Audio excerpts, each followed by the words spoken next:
Vamos a empezar por el primer panel, voy a empezar 10 minutos antes si no me retan, y la vamos a invitar a Yashi Morales. La primera charla va a ser sobre Bitcoin y el dinero. Si hablamos de Bitcoin es importante primero empezar a hablar del dinero, así que vamos a hacer un breve resumen de lo que es la historia del dinero, así que la invitamos a Yashi Morales, investigadora del Centro de Investigaciones Sociales y Económicas de la Fundación Libertad y columnista en CNN Radio Rosario.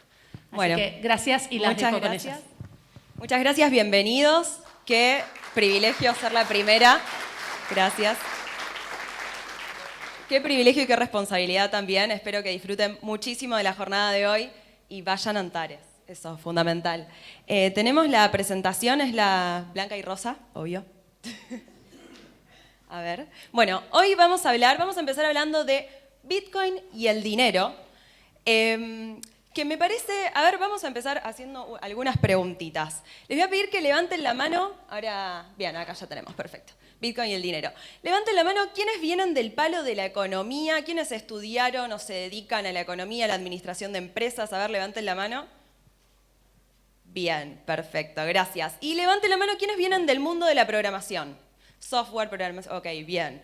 Tenemos ahí mitad y mitad, perfecto. Ahora les voy a pedir que levanten la mano, y esta ya es la última vez que los hago trabajar, pero levanten la mano quienes ya son bitcoiners, o quizás es una palabra a lo mejor que todavía no nos animamos a decir que lo somos, pero quienes ya tienen sus primeros satoshis, quienes ya tienen descargada alguna wallet en el teléfono. Uy, perfecto, perfecto, fantástico, gracias. Bueno, empezamos. Perdón, ¿cómo esto te pido para cambiar? ¿O cambio yo? Ah, bien, siguiente. Gracias. Bueno, sobre mí. Me presento, soy Yashi Morales, igual ahí ya hicieron una excelente introducción. Mi pasión es la economía, son los libros también, un poco de los dos combinados, así que los invito a seguirme en redes sociales porque ahí van a encontrar un montón de contenido sobre economía, sobre libros y recientemente sobre cripto, porque este es un dato que no quiero dejar de decirles. Yo soy muy nueva en este mundo, no soy para nada de todos los expertos que van a escuchar después, pero sí me apasioné cuando empecé a entender y me metí de lleno a tratar de cada vez aprender más. Así que por eso hoy vamos a estar hablando de economía y de Bitcoin y el dinero. Comunicar es otra de las cosas que me fascinan y a través de la comunicación enseñar, y algo que amo, que voy a estar haciendo en el próximo panel, es entrevistar gente, porque a través de eso he aprendido muchísimo. De hecho, estoy acá hoy gracias a entrevistar a algunos de los chicos que son unos genios y después van a estar hablando. Oí sobre Bitcoin en 2014, pero no escuché, por eso me metí después. Y bueno, todo pasó en cuarentena, conversando con los chicos, gracias a Twitter, que es una hermosa, maravillosa red social que me ha permitido aprender más y de pronto ya fascinarme. Gracias. Bueno, esto siguiente, porque ya les pregunté. En esta charla vamos a hablar qué es el dinero, cuáles son sus funciones y sus características. ¿Qué es el dinero? Es bastante controversial, así que ahí vamos a charlar un poquito. La historia del dinero, la inflación, y para finalizar vamos a terminar viendo qué es Bitcoin. ¿Es dinero Bitcoin? La dejo ahí para después. Bueno, ¿qué es el dinero? Siguiente. Ah, perdón, no dice la introducción. ¿Qué es el dinero? Me puse a teorizar en mi mente, dije, bueno, esta charla me invitaron a hablar de Bitcoin y el dinero, hice lo que cualquier filósofo contemporáneo haría, preguntarlo en Twitter, ahora sí. Siguiente. Pregunta seria para ustedes, ¿qué es el dinero? ¿Cómo lo definen? ¿Es para un TP? Les comparto acá algunas respuestas graciosas, estas son más a modo de chiste. Lo más lindo del mundo, me decía Saúl. Ni idea, nunca tuve dinero en mis manos, solo tuve pesos. Esa respuesta también está muy buena. Y después por acá nos decían un pedazo de papel, y esto me encantó, no se llega a leer muy bien, pero dice algo así como un pedazo de papel que nos sirve para encontrar para que nos hace como perder tiempo, energía y demás, para adquirir cosas que en realidad están en la naturaleza. Ok, me dio la sensación que no le gustaba mucho el capitalismo, pero bueno. Seguimos con la próxima. Sorpresa para mis queridos amigos bitcoiners y tuiteros, muchos aparecen acá. Acá empezamos a encontrar palabritas interesantes.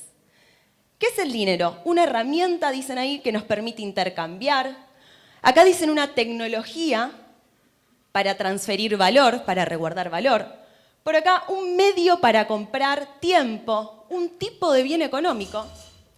Y allá tenemos, el dinero es aquello que vas a ir a intercambiar, que te intercambian tu trabajo, y luego con eso vas a adquirir otros bienes y tus necesidades, satisfacer tus necesidades. Siguiente, por fin, gracias.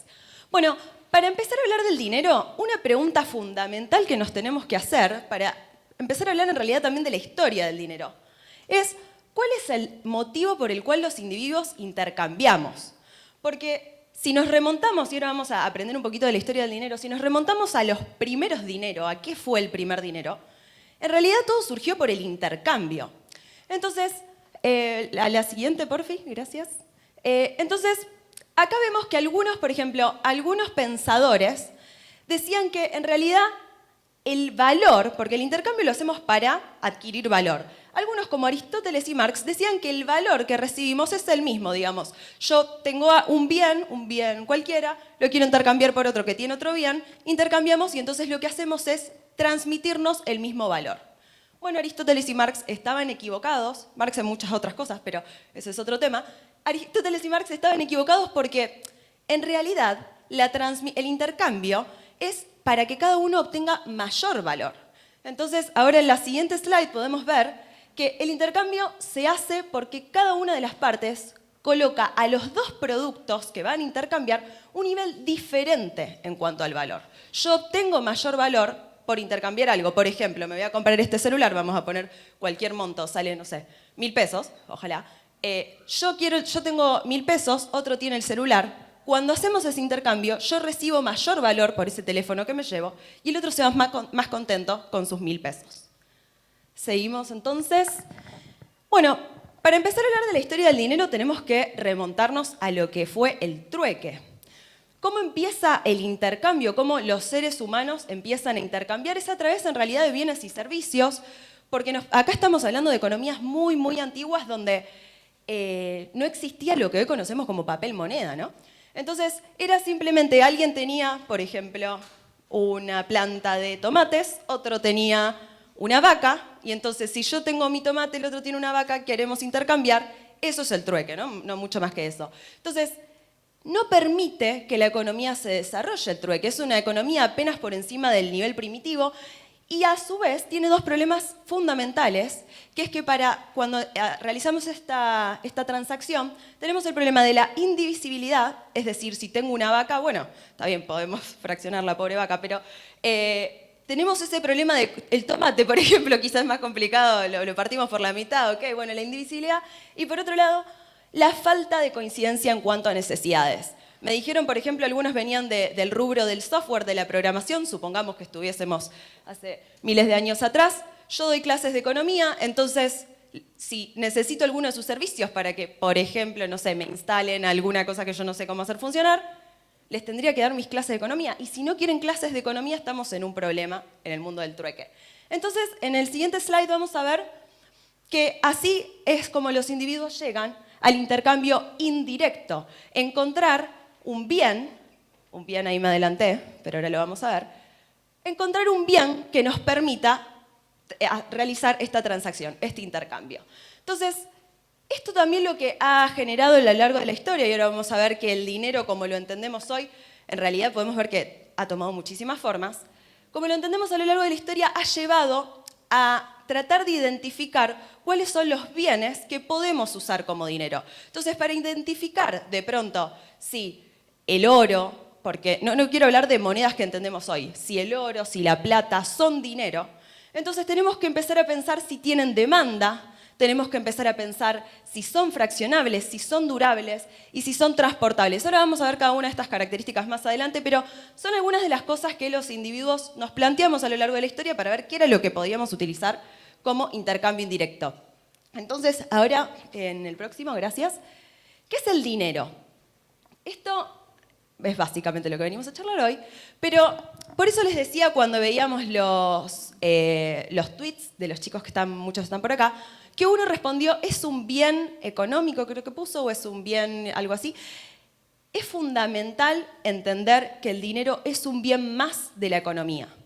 Porque si entendemos que el dinero es un bien más de la economía, podemos entender por qué tenemos un montón de problemas con el dinero, por qué existe la inflación, porque, un tema fundamental en la Argentina, ¿no? Podemos entender un montón de cuestiones si lo teorizamos como un bien más, que funciona como un bien más. Entonces, una de las principales, en realidad sí, podríamos decir, la principal diferencia con los demás bienes es que el dinero es buscado para ser utilizado como medio de intercambio. Que esa es una diferencia muy importante, pero no le quita las características de bien económico. Entonces, al ser un bien más de la economía, su precio se encuentra, digamos, por el cruce entre la oferta y la demanda. Está determinado en lo que se ofrece, la cantidad de oferta total y en la demanda de dinero. El siguiente, por favor. Gracias. Ok. Bueno, entonces, ¿qué pasa? Con el dinero solucionamos los dos problemas anteriores que les comenté. Solucionamos la indivisibilidad y solucionamos la falta de coincidencia entre lo que yo tengo y el otro tiene y cómo nos encontramos. Y a su vez, otro beneficio fundamental, que esta es una de las características, solo las vamos a ver, es que al expresarse todas las relaciones, todos los intercambios en dinero, encontramos un precio. Y entonces eso también es lo que nos permite comparar el valor. Siguiente, por favor. Bueno, esto es para los economistas sagrados, el sistema de precios. Las relaciones de intercambio son los precios, como les decía. Entonces, lo que sucede es que el dinero nos sirve, como estábamos hablando recién, para encontrar algo común entre todos los bienes y así terminamos encontrando todos esos precios que en última instancia son transmisores de información. Es lo que le dice a un productor qué bien tiene que producir, a un consumidor hacia dónde comprar. Los precios nuclean muchísima información que está dispersa entre todos nosotros, que incluso si tuviésemos la computadora cuántica más grande de la historia, no los podríamos llegar a representar, ¿no? Acá a lo mejor me peleo con algunos del software, pero digo, creo que el sistema de precios ni siquiera en el software más potente lo podríamos llegar a imitar. Y los precios nos permiten a los individuos realizar el cálculo económico, que es básicamente esto que les comentaba. En el siguiente slide, esto ya lo conversamos recién, pero lo teorizo un poco. Cualquier libro de economía que agarren les va a decir que las funciones del dinero son estas tres: medio de intercambio, unidad de cuenta, reserva de valor. Es lo que estuvimos charlando recién con palabras de economista. El próximo slide. Bueno, y acá encontramos otras características que tiene el dinero y que, como dice ahí abajo, esto lo quiero decir antes de pasar por ellas, no todas se cumplen siempre, es una cuestión de grados, no las vamos a encontrar siempre. Entonces, lo interesante de esto es para cuando nos preguntamos si algo es dinero o no es dinero.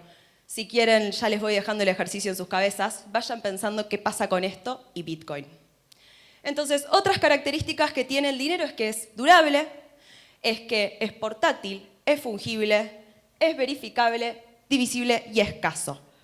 Si yo les digo todo esto rápido, quizá vemos que algunas no se cumplen, como les decía, no se cumplen en el peso argentino, algunas no se cumplen en el dólar, otras de acá, a ver, de acá alguna no se cumple de Bitcoin. Seguimos. Historia del dinero. Bueno, ahora empezamos a meternos en el tema más central de esta charla. Voy a ver si me alcanza el tiempo para desarrollarlo todo y si no, después les comparto la presentación a quien la quiera. Pero bueno, como les decía, históricamente se han encontrado distintos tipos de bienes que se han utilizado como dinero y acá mencioné algunos. Yo algunos no los conocía antes de ponerme a estudiar sobre esto. El tabaco, el azúcar, la sal, el ganado, el cobre, los cereales, el té, muchísimos otros más. Todos estos bienes se han utilizado como dinero a lo largo de la historia.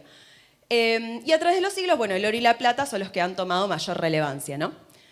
El próximo. Bueno, ahora lo que vamos a hacer es un poco ir viendo cómo fue la historia y después vamos a saltar directo al siglo XX y al sistema monetario mundial. Entonces, 9000 a.C., el trueque, de esto ya hablamos bastante, es básicamente este intercambio directo entre bienes. A partir del 1000 a.C. empiezan a aparecer las primeras monedas de metal. Miren, no sé si se llega a ver cómo eran, pero a mí me sorprendió, yo no conocía estas imágenes. Son una suerte de copia de herramientas hechas de bronce. En el próximo, acá vemos, bueno, 600 a.C., el oro y la plata ya se empiezan a utilizar y la primera moneda de oro se acuñó en Turquía. Esto me gustó este dato que encontré. ¿Quién fue el primer falsificador de dinero? Polícrates. El Polícrates fue el que les hizo escuela, digamos, ¿no? Que hizo escuela de todos los que vinieron después y siguen al día de hoy. Gobernante de la ciudad griega de Samos, que en el 540 a.C. los estafó a todos, hizo un desastre ahí con las monedas de oro. El próximo, y bueno, y ha hecho escuela, como decía. Año 800, surge el papel moneda. En China se imprime el primer papel moneda que, miren, de nuevo, estas fotos después les voy a compartir, así se ven mejor, pero a mí me sorprendió cómo lucían. La verdad es que tenía algunas imágenes, pero después me di cuenta que los papeles moneda que yo conocía eran de más adelante. Y recién en el 1600 aproximadamente es cuando el papel moneda se incorpora en Europa. Algunos autores dicen que antes, algunos historiadores dicen que en el siglo XV ya se podría encontrar papel moneda, pero a partir del 1600 ya con certeza. El próximo slide, por favor. Gracias. Bueno, ahora sí nos ponemos a hablar regímenes monetarios del siglo XX. Yo miro acá para chequear la hora y no excederme con el tiempo. Bueno, vamos a hablar, como les decía, de cómo fue el sistema monetario a lo largo del último siglo y llegamos hasta la actualidad. La próxima, por favor. Gracias. Bueno, 1815-1914 es el patrón oro clásico. Esta foto me parece que representa muy bien el concepto de patrón oro para quien no lo estudió y a lo mejor lo escuchó, pero no sabe cómo funcionaba. Es básicamente que, bueno, en realidad es una balanza donde te dice cuánto pesa en oro. Entonces, cuánto equivale el oro. Entonces tenemos monedas, que ya empezaban a existir, dinero o billete como lo conocemos hoy, el dólar, la libra, el marco, que tenían su denominación en un cierto monto definido, en un peso en oro. Entonces esto, digamos, estaba la seguridad de que el gobierno tenía en algún lado guardadito la cantidad de oro que representaba la cantidad de dinero que estaba en circulación. Bueno, fue la edad de oro. Muchos dicen en sentido literal y metafórico, porque fue una edad de muchísima prosperidad para el comercio, trajo muchos beneficios este patrón, ha permitido, facilitaba, digamos, la libertad de comercio, facilitaba el crecimiento de la comercialización, hasta que llega la Primera Guerra Mundial y un poco se congelan los intercambios internacionales y las transacciones para el mundo, lamentablemente. Siguiente slide, por favor. Bueno, Primera Guerra Mundial, ¿y qué pasó después? Entonces, recordemos, estábamos hasta 1914 en lo que fue el patrón oro. Ahora, si el patrón oro clásico funcionó tan bien, ¿por qué fracasó? ¿No? Yo les decía, hay muchos que dicen esto fue la edad de oro, literalmente hablando. Digo, funcionó muy bien. Entonces, pueden estar en desacuerdo conmigo y con gusto lo charlaremos. Pero bueno, muchos dicen, no fue el oro lo que fracasó, sino que nosotros le dimos la confianza al gobierno de que no iban a modificar esa cantidad de papel en relación a ese peso en oro, y esa igualdad se iba a mantener constante. Confiamos en quien tenía la posibilidad de, por beneficio propio o por beneficio social, ahí cada uno tendrá su postura, pero confiamos en que ese gobernante iba a mantener ese equilibrio. El siguiente, por favor. Bueno, entonces, ¿qué pasó después? Yo no sé si llegan a ver acá, pero eso es una carretilla llena de billetes.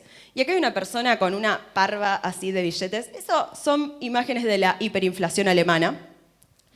Pero más allá de que la hiperinflación alemana es súper conocida, súper estudiada y demás, esto sucedió no a tan gran escala, pero en casi toda Europa.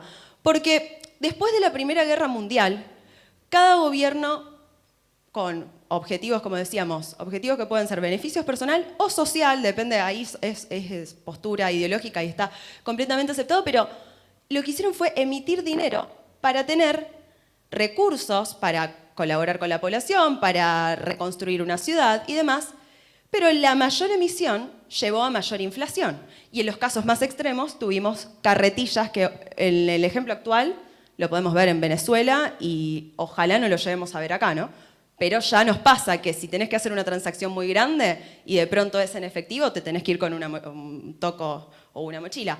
Muy grande no, en realidad, ya hasta para un teléfono. Entonces, esto es el resultado del gobierno emitiendo dinero.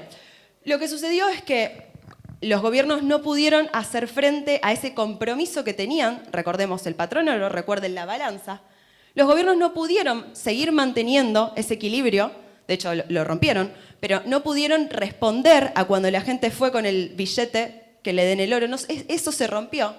Y entonces lo que se generó fue la quiebra de los estados, la bancarrota. Todos excepto Estados Unidos, que además de que entró en guerra un poquito más tarde, pero no infló lo suficiente, no emitió la suficiente cantidad de dólares como para que esta convertibilidad, este equilibrio se rompiera.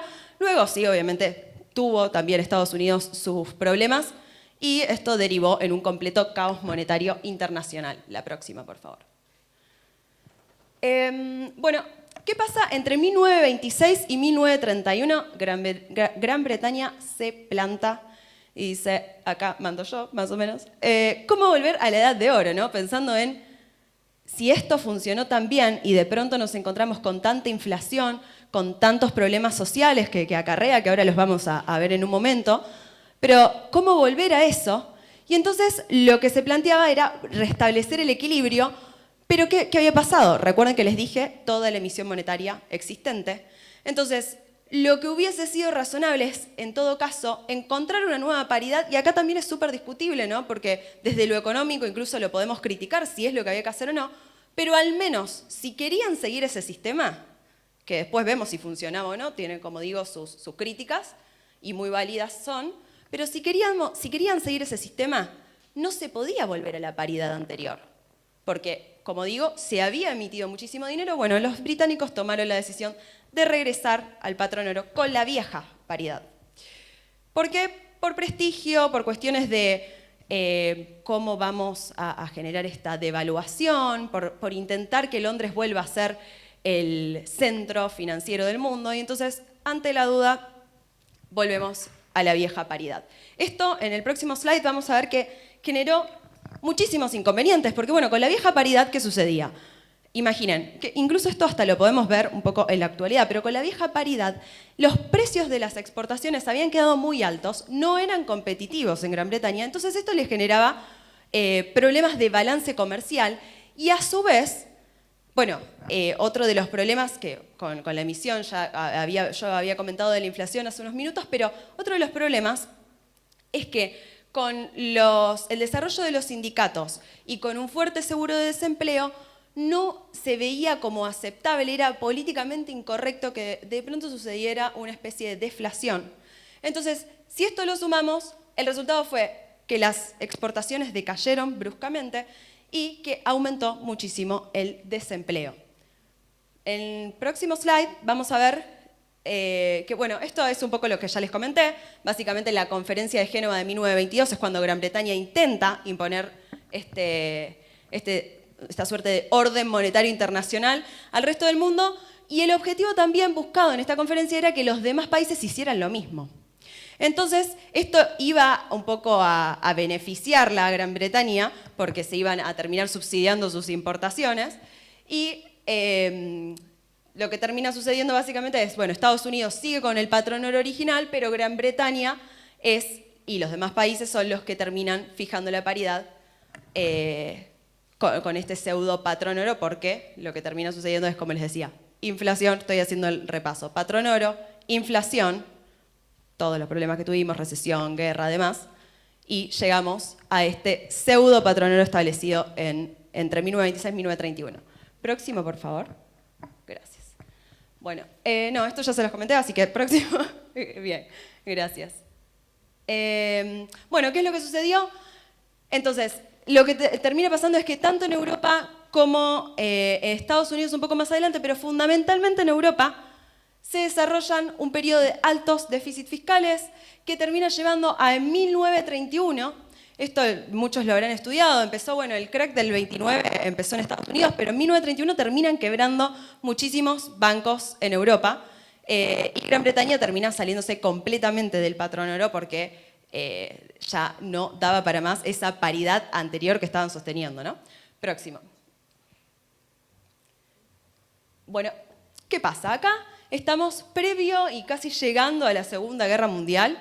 Lo que sucede es que empiezan a aparecer estas monedas fiduciarias, que es lo que entendemos ahora, lo vamos a ver bien reflejado, pero es lo que entendemos hoy un poco que también funciona así el dinero, ¿no? El mundo vuelve a este caos monetario después de la Primera Guerra Mundial, y lo que empieza a hacer es tener estos papeles, estos billetes que conocemos hoy, que no están respaldados en cantidad de oro, por eso es moneda fiduciaria, porque depende de la confianza que la gente tenga en la moneda. Próximo slide. Bien, bueno, después de la Segunda Guerra Mundial, estoy acelerando, chicos, porque no quiero quedarme sin tiempo para el final, que es lo más importante, pero después de la Segunda Guerra Mundial nos encontramos con Bretton Woods, que esto seguramente también lo habrán estudiado, esta suerte de nuevo orden monetario internacional, donde en lugar de ser Gran Bretaña quien se quiso establecer como poderío económico, con su moneda y demás, es Estados Unidos, en este caso, quien lo que busca hacer es adoptar una suerte de patrón oro de convertibilidad, pero con algunas diferencias. Entonces, como les decía, por un lado es el dólar quien reemplaza a la libra británica. Y por otro lado, el dólar ya no era convertible en oro, esto es muy importante, por los ciudadanos. Estaba prohibido que directamente vayan a hacer el intercambio, sino que solo podía ser convertido por los bancos y por bancos internacionales también, bancos centrales y gobiernos extranjeros. El próximo, por favor. Bueno, acá seguimos explicando un poco sobre Bretton Woods y cómo funciona, así que vamos a pasarlo un poquito, porque quiero ir más al final. Siguiente también. Siguiente. Bien. Bueno, no importa. Lo explico yo, no importa. Entonces, ¿qué es lo que pasa? Bretton Woods termina también fracasando. Un poco los motivos terminan siendo, si bien los sistemas son muy distintos, los motivos en algún punto terminan siendo la emisión de dinero que genera inflación, que genera recesión, que genera un montón de problemas en la economía que no hace falta que se los explique porque son argentinos y los conocen. Pero entonces, ¿qué es lo que pasa? Se termina rompiendo en 1968 la convertibilidad del dólar absolutamente con el oro, se termina rompiendo. Por primera vez en la historia de los Estados Unidos, el dólar era una moneda totalmente fiduciaria a partir de 1968 aproximadamente. El Bretton Woods había generado un montón de inconvenientes, los podemos repasar brevemente, pero bueno, como les decía, inflación, déficit, es un poco más de lo que les comentaba. Había sucedido que, como los gobiernos extranjeros se daban cuenta que el dólar ya perdía cada vez más valor y en relación al oro valía menos, querían desprender de los dólares. Entonces, los eurodólares es el concepto que se conoce a los dólares viniendo desde Europa hacia Estados Unidos, bueno, yendo, no viniendo, pero yendo desde Europa hacia Estados Unidos, el oro fluyendo hacia el exterior, Estados Unidos casi que licuándose de oro, y entonces esto es lo que finalmente termina rompiendo con la paridad. Próximo slide, por favor. Gracias. Bueno, finalmente, marzo de 1973 hasta la actualidad, llegamos a las monedas fiduciarias flotantes. Flotantes pueden ser entre comillas, porque bueno, ahí ya depende de cada régimen, pero lo que sí tenemos son monedas fiduciarias. Monedas que no están respaldadas en metálico, no están respaldadas, es confianza que nosotros tenemos en el dinero. Y bueno, ahí la definición de dinero fiduciario. Próxima, por favor. Y bien, entramos. Eso, lo aceleré, perdón, se los paso después al slide, así pueden profundizar ahí. Pero vamos a hablar un poco de esto ahora. Así ya nos metemos de lleno al tema que nos trae acá hoy, que es Bitcoin y la criptoeconomía, que es, si nos ponemos a mirar todo el sistema monetario internacional, desde que existe prácticamente, pero lo que estuvimos... perdón, gracias. Lo que estuvimos conversando hasta ahora, siglo XX, es que si hay algo que tienen en común, es la inflación que han generado la emisión de mayor moneda. Entonces, acá, bueno, qué decirles que no sepan, ustedes como lamentablemente les comentaba, en Argentina es casi que no hay mucho que explicar. Un niño de 5 años le das 10 pesos y entiende que los tiene que ir a gastar, porque si se los guarda en el bolsillo, el mes que viene compra menos caramelos. Entonces, un poco lo tenemos incorporado, pero acá los invito a pensar la definición de la inflación de otra manera. Quizá también lo han leído, no es nada novedoso, pero sí es algo que lamentablemente no siempre se dice, que es que la inflación la definición que todos encontramos en el libro de texto y que es la comúnmente aceptada y enseñada, es que es el aumento generalizado y sostenido de precios.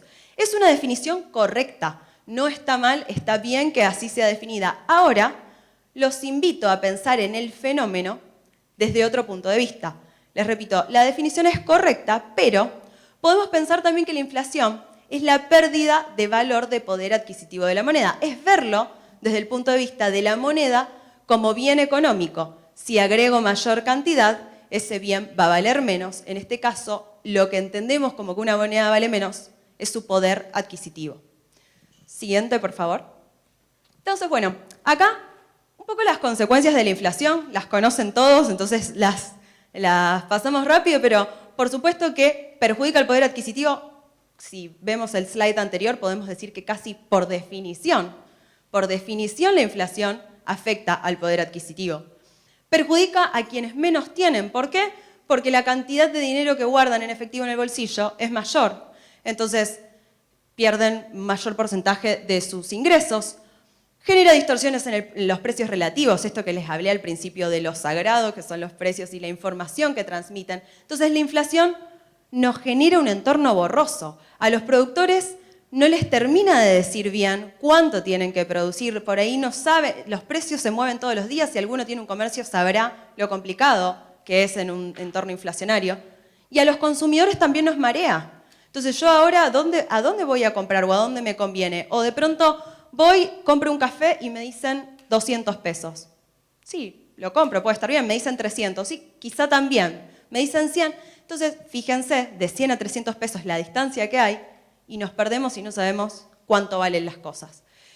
Desincentiva el ahorro, no hace falta que lo explique mucho más, perjudica la inversión, desde ya que reduce la productividad, porque esto que hablábamos hace un momento, al no tener un sistema de precios que nos transmita, en realidad no la verdadera, pero que no esté contaminado, podría ser mejor la palabra, la distribución de los recursos termina siendo más ineficiente, aumenta el costo de oportunidad de mantener dinero en efectivo, no hace falta que desarrolle mucho más esto, creo. Crea ilusión de riqueza, y esto es, de pronto me aumentan el sueldo un 10% y yo digo, bien, gano un 10% más. Ahora, si la inflación fue del 12%, estoy perdiendo, compro menos bienes y servicios. No hagan, o sí, si quieren háganlo, pero no lo hagan un viernes, calcular cuánto fue la inflación, por ejemplo, en el último año, y calcular cuánto fue el aumento de sueldo. No lo hagan un viernes, pero háganlo porque es bueno tener esa información. Crea ilusión, no, pero esto ya lo dije, y aumenta, por supuesto, aumenta la tensión y los conflictos sociales, porque además de que afecta a los que menos tienen, y eso es lo que más nos duele, nos afecta a todos. Entonces, es muy entendible cuando una población está enojada con sus gobernantes por la inflación, ¿no? Ahora, ¿todos pierden con la inflación? Yo esta pregunta se las dejo, si tenemos tiempo la conversamos, pero lo dejo ahí como pregunta. Siguiente, por favor. Bueno, acá mi pregunta es si el mundo no se cansó de la inflación. Digo, venimos hablando de todo un siglo XX que no necesariamente fue todo el tiempo inflacionario en todo lugar, pero casi. Entonces, ¿el mundo no se cansó de la inflación? Y acá también nos puede llevar a eso de si todos ganan, o si todos pierden, perdón, y quién no. Próximo slide, por favor. Acá vamos a empezar a ver unos datos. Esto está actualizado. Está actualizado y acá ponemos signo de pregunta, porque, bueno. Entonces, estos son los países con mayor inflación este año.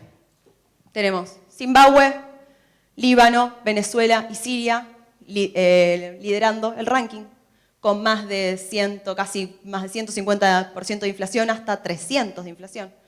Sudán, Turquía, y acá nos encontramos nosotros, Argentina. Yo me animo, pero no sabemos, me animo a decir que esto salta un poquito para allá y le ganamos a Turquía, lamentablemente. Próximo slide.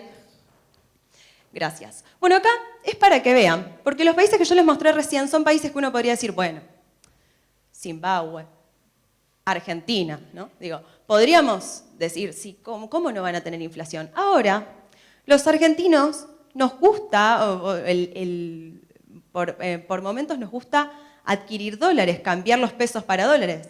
Sí, obvio, ¿te estás cubriendo un riesgo? ¿Te estás saliendo del riesgo argentino? Sí. Ahora, ¿qué pasa con el dólar? No es la panacea tampoco y lo podemos ver acá. Desde 1913, este gráfico, cuando encuentro estos gráficos en internet me gusta mucho porque el billete, ustedes lo ven, lo que está representando es el poder adquisitivo. Ese billete que se ve ahí, no el billete en términos abstractos, sino digo este que ven acá, está representando el poder adquisitivo a lo largo del tiempo. Entonces, lo que en 1913 representaba $1, hoy representa, y casi que no se ve, 0,05 dólares. Entonces, si hacemos esto de Argentina, bueno, les tengo que decir que cambiamos 5 veces la moneda, le quitamos 13 ceros, o sea, es un desastre mayor, claramente, pero digo, el dólar no se salva. No es que le tenemos que echar toda la culpa al Banco Central argentino y el problema está acá, sino que lamentablemente muchísimos gobiernos y muchísimos bancos centrales no aplican las políticas monetarias para evitar que esto suceda. Próximo slide, por favor. Bueno, y acá tenemos el caso del euro. Parece un poquito menos pronunciado, pero esto es desde que el euro existe, que es 1991. Entonces, desde 1991 hay, digamos, lo que compramos con €1, hoy €1 representa unos 80 centavos de euro, una cosa así. Es muchísimo menor, pero son, ¿cuánto? Menos de 30 años. El caso que les mostraba de Estados Unidos era de un poco más de 100 años. Entonces, bueno, el próximo slide, por favor. Bueno, y acá es cuando llegamos a qué es Bitcoin y por qué estamos acá. Muchos me dijeron ya que conocen Bitcoin, que tienen wallets, que tienen algunos sats, así que probablemente esto ya lo sepan, pero entonces los invito a que lo discutan. Si en algo no coinciden, me lo dicen. ¿Qué es Bitcoin y por qué lo traemos a esta charla, a esta puntual, ¿no? Obviamente no a descentralizar, pero ¿por qué acá? Porque veníamos hablando de la inflación. Veníamos hablando de uno de los problemas que más nos cansa, o al menos a mí más cansada me tiene por vivirlo a diario, y que parece que no se resuelve, y no porque no exista la solución, o no porque no la conozcamos. Entonces, ¿qué es Bitcoin? Bueno, Bitcoin es un protocolo para intercambiar valor de manera descentralizada. ¿Qué quiere decir esto? Un poquito más fácil. Es una nueva forma de dinero, ahora la charlamos, dinero entre signo de preguntas, digital, que no depende de un tercero para realizar esa transacción, ese intercambio. Usa una tecnología P2P, peer-to-peer, de persona a persona sería, para operar sin una autoridad central. No necesitamos de bancos para usar Bitcoin. Es de código abierto, todos ustedes lo pueden leer, sobre todo háganlos, los que me dijeron que vienen de la industria, del software, de la programación. Si vienen de ese mundo lo tienen que leer porque lo van a entender mucho mejor que los que no venimos de ahí y de paso nos lo explican. Nadie es dueño de Bitcoin ni puede controlarlo. Como no está esta figura centralizada que hablábamos hace un momento. Es disruptivo en muchísimos ámbitos y yo por eso les preguntaba si vienen de la economía o de la tecnología, porque quizá es como lo que más rápido podemos, al menos yo es lo que más rápido conecté con Bitcoin. Pero podemos hablar del derecho, podemos hablar de la filosofía, podemos hablar de la psicología, podemos hablar de un montón de ramas donde Bitcoin genera esta disrupción. Y es accesible a todos. No necesitas un permiso, no necesitas ser mayor de edad, no necesitas ningún requisito, todos pueden comprar, vender, recibir y enviar sus satoshis. Próximo slide, por favor. Bueno, este es el concepto que a mí más me gusta de Bitcoin. Como persona que se dedica a la economía, que como les decía, a mí la inflación medio que me tiene media obsesionada, entonces el concepto de escasez digital fue lo que a mí me hizo de lleno decir, wow, esto yo lo tengo que seguir leyendo. Les comentaba al principio, les decía, yo oí de Bitcoin en 2014, pero no escuché. Mi primer error fue decir, esto es muy difícil, no lo voy a entender, sigamos con otra cosa. Y a los 4 o 5 años dije, no, vamos a sentarnos a estudiar, a leer, a escuchar algún podcast o gente que sabe por esto, por la escasez digital. En el protocolo de Bitcoin está definido la cantidad de Bitcoin que van a existir. Entonces, cuando escribía esto, decía, Bitcoin se acaba, escribí, Bitcoin se termina, y me dio como un poco digo, es un poco fuerte la frase, pero es así. Digamos, solo van a existir 21 millones de Bitcoin y gracias que va a ser así porque es la primera vez que vamos a ver algo como esto. Es una política monetaria fija que no se puede cambiar, lo van a entender mucho más quienes vienen del software y de la programación cuando lean el protocolo. Y esto es un dato de color, el 85% de todos los bitcoins ya han sido emitidos. Y el último se estima más o menos, esto me corregirán mis compañeros, pero que será en el año 2140. Lo que a mí me genera ansiedad es que no lo voy a ver, pero bueno, vamos a ver el resto del proceso. El próximo, por favor. Acá, a ver si alguien me discute con esto. Es el dinero, Bitcoin, es el dinero más escaso que haya existido nunca, el más portable y fácilmente transmisible. A ver, con lo que estuvimos repasando del dinero, ahora igual lo vamos a ver. No, voy a hacer esto, les voy a preguntar en un ratito. Así seguimos con el próximo slide y vemos un poco más de esto y quiero saber qué piensan ustedes. Acá lo que hice fue traer el principio de la charla a Bitcoin para que lo pensemos juntos. Yo hice mi análisis previo, pero quiero que cada uno haga su ejercicio y no necesariamente tienen que coincidir conmigo, pero bueno, decíamos, el dinero tiene 3 funciones, en cualquier libro de economía lo encontramos, medio de intercambio, unidad de cuenta y reserva de valor. Entonces, ¿funciona Bitcoin como un medio de intercambio? ¿Funciona hoy Bitcoin como un medio de intercambio?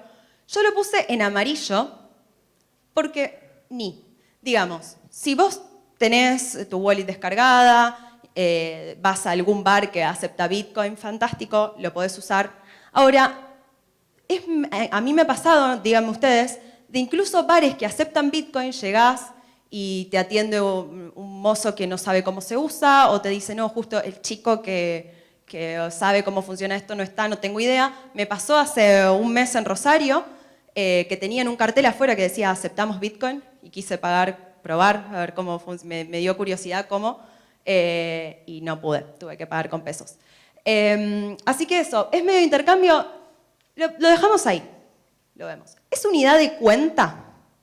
Unidad de cuenta, con eso decimos, los bienes están, le podemos asignar un número en Bitcoin. ¿Eso lo hacemos? Lo puse en amarillo también, porque dada la volatilidad que encontramos... ¿Cómo? Bueno, está bien esa respuesta. Entonces, por eso está en amarillo, porque algunas, o también otras, si el dinero es un bien, es una muy buena respuesta, porque otras cripto son muchas veces expresadas en Bitcoin. Entonces, es unidad de cuenta y yo si voy a comprar esta silla, capaz que no ponen el precio en Bitcoin por la volatilidad que tiene hoy en día. Pero sí podemos encontrar bienes, como decía ahí, ¿cómo es tu nombre? Martín, como decía Martín, puedes cumplir esa función. ¿Es reserva de valor? Y acá yo lo puse en verde y si alguno compró en 58, me va a decir de qué estás hablando. Pero a lo largo del tiempo, en el largo plazo, mediano plazo, porque digo que también definamos qué es eso, pero digo, en periodos de 4 años, 2 años, Bitcoin ha demostrado ser reserva de valor. Yo lo puse en verde, pueden discutirme, es aceptado, pero vamos a concederle una función. Ahora, ¿es durable, es portátil, es fungible, es verificable, es divisible? ¿Alguien no está de acuerdo con alguna de esas? Decíamos eran otras características, y esto es escaso, lo puse en verde y lo debería haber escrito así en todo el slide, porque como les dije es la que a mí más me gusta. Próximo slide, por favor. Y acá, pobrecito. Cuando puse la foto dije, che, hay 2 billetes que no existen más. Bueno, y entonces la dejé, porque dije, eso es representativo de lo que es esto. Nada, un minuto de silencio. ¿Cumple las funciones el peso argentino? ¿Es medio de intercambio? Sí. Medio de intercambio, yo entrego pesos para irme a comprar un café. Pero Lo podría haber puesto en amarillo ahora que lo pienso. Porque hay determinadas transacciones que ya no aceptan pesos. Que ya te vas a una moneda que te da un poquito más de tranquilidad, como el dólar. Ya igual hablamos de la inflación en el dólar, pero bueno. ¿Es unidad de cuenta? También, acá le podemos asignar a un bien un monto en pesos. Pero tantos bienes como una propiedad de pronto están en dólares. Nadie te va a pasar el precio de un departamento en pesos. ¿Es reserva de valor? Y está. Veo ahí caras. No. Sí, no. Esta también debería estar como Bitcoin en grande, el escaso en verde. Acá reserva de valor, reserva de valor grande en rojo. ¿Es durable? ¿Es portátil? ¿Es fungible? ¿Es verificable? ¿Es divisible? Estas son características un poco que tiene el dinero físico, o sea que por ahí es menos difícil que una mala política monetaria las afecte, pero es escaso. ¿Vieron las fotos que hace un momento les mostré de la hiperinflación alemana? Ojalá no lleguemos a ver eso acá, pero el otro día en Twitter, yo soy muy tuitera, vi una foto de una persona que subía un tacho de basura y un billete de 20. Si el peso fuese escaso, ese billete no estaría ahí. Ese billete valdría algo y alguien lo hubiese usado. No digo que lo tiraron porque esto no me sirve y lo tiro, o quizás sí. A lo mejor el billete estaba roto, demasiado sucio, y antes que poner esto en mi billetera lo tiro porque, bueno, son 20 pesos. Pero ya que te genere eso, es como, si es un billete muy roto, muy sucio, me lo quiero sacar encima, lo que sea, es que ha roto con todas sus funciones y con todas sus características de dinero. Entonces, ¿por qué los invito a pensar esto? Porque muchas veces, y a mí esto me ha pasado, nos ponemos críticos con nuevas tecnologías, nos ponemos críticos con Bitcoin. No, Bitcoin no es dinero. Ok, es muy aceptable la postura. Ahora, pensemos si cosas que usamos como dinero cumplen lo que le pedimos a Bitcoin que cumpla. Yo creo que Bitcoin lo cumple muchísimo más. Por eso la pregunta aquí. Próximo slide, por favor. Estoy casi en tiempo. Bueno, excelente, muy, muy puntual. Recomendaciones. Primero que nada, Dior. ¿Conocen esta palabra? Sí, veo que asienten, perfecto. Do your own research, hagan su propia investigación. Todo lo que les dije hoy, no me crean nada, no me crean. Vayan y búsquenlo, vayan y discútanlo. Y acá les dejo sugerencias, lugares que a mí me gustan muchísimo y frecuento un montón. La ONG Bitcoin Argentina, ya en la presentación dijeron muy bien todos los cursos, todas las capacitaciones, eventos y demás que hacen, así que búsquenlo, saquen fotos si quieren esto. Estudiobitcoin.com. Es una página web que descubrí hace poco y qué lástima que la descubrí hace poco porque hubiese tenido más tiempo todavía de bucear, pero tiene, no les explico la cantidad de recursos, videos, artículos y cosas que hay ahí. Y Lunaticoin, para los que prefieren el formato podcast, es uno de los que a mí más me gusta. Desde ya, que no hace falta que lo diga, busquen, tómense el trabajito de buscar. Yo puse mis redes sociales ahí abajo, pero si mis compañeros que van a venir después no lo hicieron, busquen a cada uno en redes sociales, porque van a escuchar a lo largo del día de hoy gente que sabe muchísimo, y no solo eso, sino que está muy presente enseñando en redes sociales. Entonces, tómense el trabajito de buscarlos en Twitter o donde cada uno esté. Y en la próxima, simplemente les agradezco, por estar acá. Muchas gracias.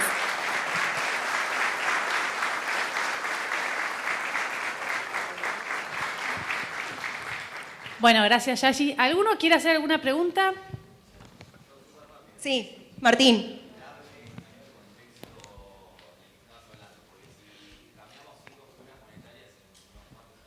Sí, no durable en ese... Martín pregunta, por si no llegaron a escuchar, ¿qué es lo que significa que el dinero sea durable en estas características?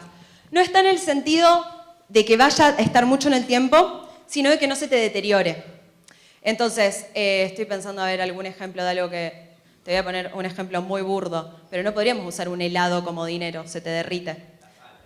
Bueno, es que la sal fue usada como dinero, entonces no se te echa a perder, podríamos decir. Durable en ese sentido. Claramente, el dinero en Argentina, el signo monetario en Argentina, es más correcto decir, no ha durado a lo largo del tiempo por otros motivos que son más de política monetaria. Sí, allá, te respondí.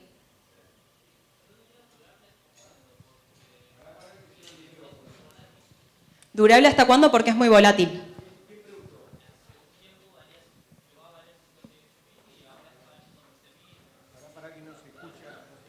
Durable, dale, sí, le dejo, hacemos tiempo, mientras tanto síganme en redes sociales, Yashi_Morales_. ¿Sí? Bueno, hasta hace un tiempo llegó a valer 50 y pico mil Sí. y ahora está valiendo entre 19, 21 mil, una cosa así, hace unos días me fijé. Correcto, vos hablas de Bitcoin. Sí. En ese sentido, lo durable de Bitcoin pasa por el protocolo, pasa por el software, pasa por lo que te van a saber explicar mucho mejor mis compañeros que vienen de esa industria que yo, pero pasa porque de ahí no se echa a perder, digamos. De hecho, creo que hasta en algo, ¿cuál sería la palabra? Digital, es mucho más sencillo encontrar la durabilidad que en un bien tangible. Perfecto, gracias. No, de nada. Allá. Sí, acá hay una. No veo. Chicos, cuánta gente, qué bien. Sí. Comentario. Sí. No estoy de acuerdo con eso de que es el más escaso. Existen Bien. otras criptomonedas con menor emisión y fija ya y no es el más escaso. ¿Ejemplo? Para saber. Yo no te lo voy a discutir porque no es mi área de no tengo expertise, pero me lo ejemplo voy a ir a en este estudiar momento. y te lo voy a discutir otro día. No, tiene más. Ese tiene más. No, en este momento no tengo una. Ok, entonces en me mente. volé con un ejemplo. Sí, No, en serio, porque 2 quiero... segundos. Dale, buscame después en un break. En realidad puede haber una Sí. que tenga en el código que sea más escasa, ¿sí? Vos decías caso en cantidad. Claro, en De, cantidad digamos, de fija, ok. de unidades. Sí. Puedo inventar un Bitcoin nuevo que tenga 10 millones. Sí. Pero eso no quiere decir Entiendo. que haya una adopción de esa tecnología. No, solo eso. entiendo, pero ¿sabes cuál es el punto ahí? Es cierto, puede ser más escaso en términos de nominalidad, de cuánto estemos hablando. O sea, acá hablamos de 21 millones, de pronto mañana sale Bitcoin Biz, que tiene 10 millones. Sí, es más escaso en nominalidad. Ahora, a mí me parece que lo que hace referencia a la escasez es que eso digamos, que termine ahí, que haya un fin. Que sepamos cuál es la cantidad, hasta ahí llegamos. No entiendo. No, pensé que me estabas agregando algo más. Hola. Entonces, me parece que es tan escaso, digo, sabemos hasta dónde se termina. Tu punto, si es cuánta cantidad va a existir, ya la sabemos y va a ser escaso. Más de eso no va a haber, no se va a emitir y no se puede modificar. Ahí Entonces, podría haber otro protocolo que... Sí. voy a agregar algo ahí. Lo grandioso de Satoshi fue crear la primera moneda que tenga, digamos, una finitud. Es decir, no importa tanto qué número eligió Satoshi. Él podría haber elegido 21.000 millones, 2.100 monedas, una sola moneda para toda la humanidad. Pero lo importante es que es un número en concreto. Eso es lo más... porque en el mundo natural no se dio eso. Es decir, por más que nosotros tenemos el oro y es escaso, el oro se puede seguir minando. O incluso podría pasar un asteroide y algunos dicen, bueno, vamos a minar el asteroide y traemos el oro. En cambio, en el Bitcoin está definido desde el momento inicial, del génesis, digamos, cuánto Bitcoin va a haber en cada momento de la historia. Y bueno, eso es inelástico la emisión con respecto a la demanda que tenga Bitcoin. Es decir, no importa si toda la humanidad quiere usar Bitcoin o nadie lo quiere usar, los Bitcoins siguen siendo emitidos al mismo ritmo, predeciblemente. Igual, Ari, lo que decía es si otra de pronto el lugar de 21 es 10, por eso le digo, creo que ahí no... ¿Vos decías si aparece otra moneda que le compita? Con escasez menor. Bueno, Para mí digamos, está genial ese ejemplo porque, por ejemplo, hay un sitio web que te pone el listado de las 21.000 criptomonedas que existen. Se llama CoinMarketCap, hay otros también. Y vas a ver que algunas figuran con una capitalización de mercado de decir, no sé, 100 millones de dólares. Bueno, ¿cómo lo logran?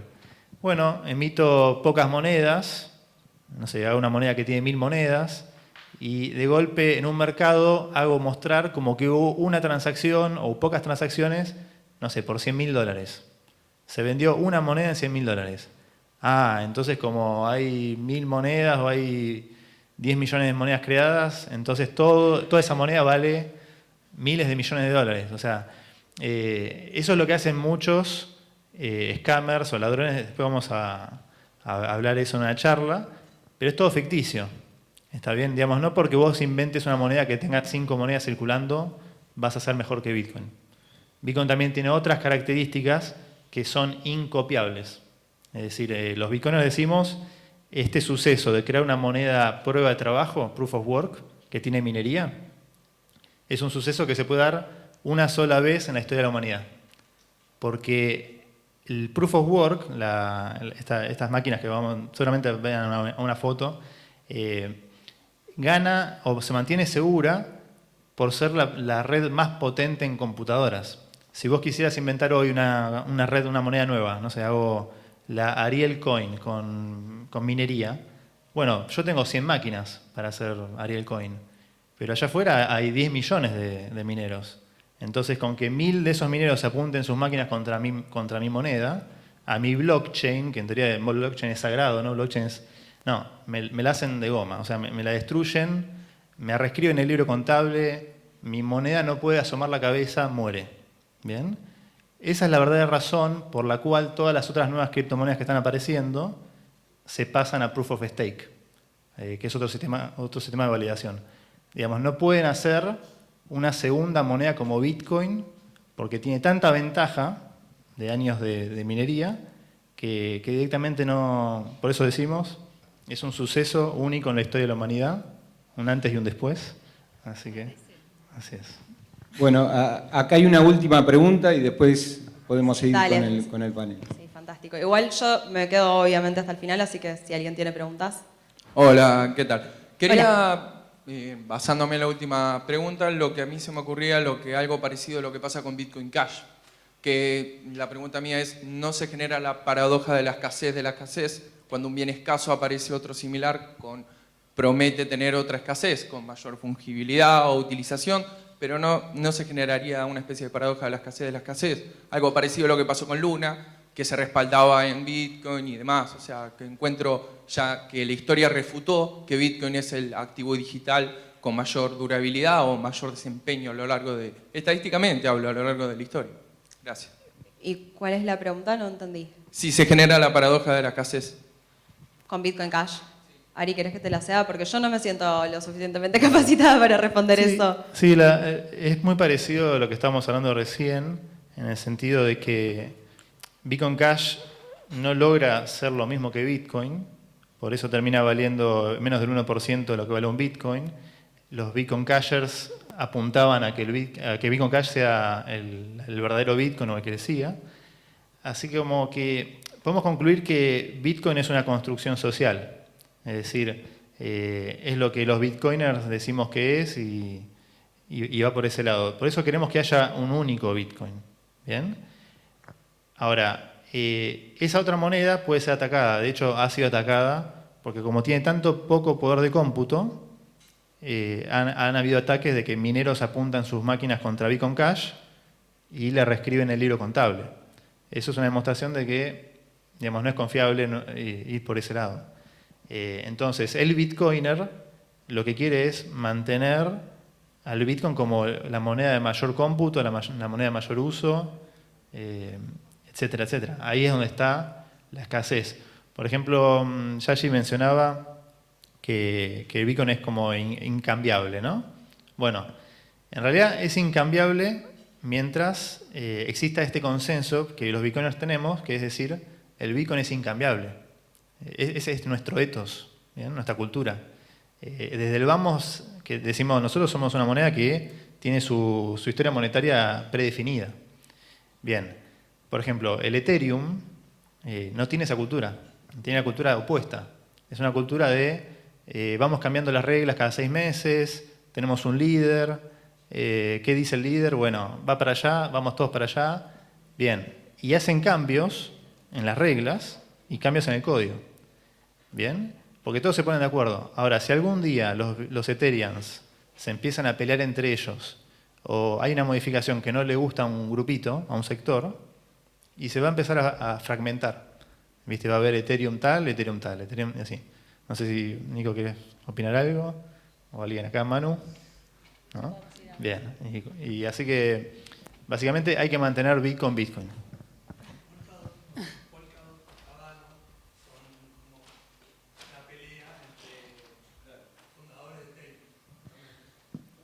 Igual los aliento a que se guarden varias preguntas en el break. La idea es que todos aquellos expertos que vinieron nos vamos a quedar acá para hacer preguntas que quizás están fuera por la charla, pero que quizás se les empiecen a surgir esas dudas.